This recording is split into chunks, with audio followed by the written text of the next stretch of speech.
नमस्ते दोस्तों।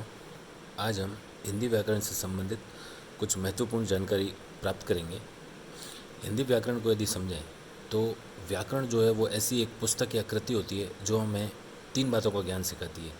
भाषा का शुद्ध प्रयोग, भाषा का शुद्ध लेखन और भाषा का शुद्ध उच्चारण। इन तीन प्रमुख बातों का ज्ञान हमें मिलता है किससे? व्याकरण से मिलता है।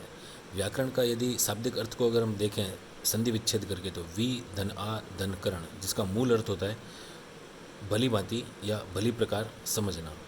व्याकरण को मुख्य रूप से तीन भागों में विभक्त करते हैं, या कह सकते हैं कि व्याकरण जो होती है इसके मुख्य रूप से तीन भाग होते हैं। पहला होता है वर्ण।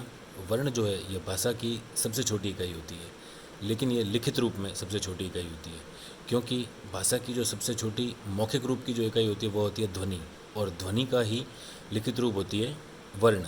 इस कारण वर्ण जो है भाषा की सबसे छोटी लिखित इकाई होती है। वर्ण के प्रकारों की बात करें तो दो प्रकार के होते हैं, स्वर तथा व्यंजन। स्वरों की संख्या हिंदी व्याकरण में 11 होती है और व्यंजनों की संख्या 33 होती है। शब्द की बात करें तो वर्णों के सार्थक योग से बनते हैं शब्द। इसी प्रकार यदि वाक्य के बारे में बात करें तो वाक्य जो है ये भाषा की सबसे बड़ी इकाई होती है और शब्दों के सार्थक योग से बनते हैं वाक्य। जैसे वर्णों के सार्थक योग से शब्द बनते हैं, उसी प्रकार शब्दों के सार्थक योग से बनते हैं वाक्य। और यदि इस टॉपिक से संबंधित यदि हम कुछ महत्वपूर्ण प्रश्नों के बारे में जानकारी प्राप्त करें जो कि परीक्षा संबंधी बहुत महत्वपूर्ण माने जाते हैं, तो इस तरह से हैं कि भाषा की सबसे छोटी इकाई मौखिक रूप में यदि पूछा जाए तो वह ध्वनि होती है, और यदि भाषा की सबसे छोटी इकाई लिखित रूप में पूछा जाए तो वह वर्ण होती है। यदि प्रश्न में लिखित या मौखिक रूप से कोई शब्द नहीं दे रखे हैं तो हमें वर्ण को ही सही उत्तर मानना है।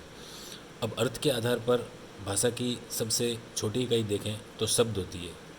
इसका कारण ये है कि अर्थ जो है वो वर्ण का नहीं निकलता है, अर्थ निकलता है शब्द का। इस कारण से शब्द ही भाषा की सबसे छोटी इकाई है अर्थ के आधार पर। अब यदि भाषा की सबसे बड़ी इकाई के बारे में बात करें तो वाक्य होती है। और इस प्रश्न को दूसरे तरीके से भी पूछा जा सकता है कि भाव तथा भावार्थ के आधार पर भाषा की सबसे छोटी व बड़ी इकाई कौन सी होती है, तो वह होती है वाक्य ही, क्योंकि भाव तथा भावार्थ केवल वाक्य का ही निकलता है, शब्द या वर्ण का भाव या भावार्थ नहीं निकलता है। धन्यवाद दोस्तों।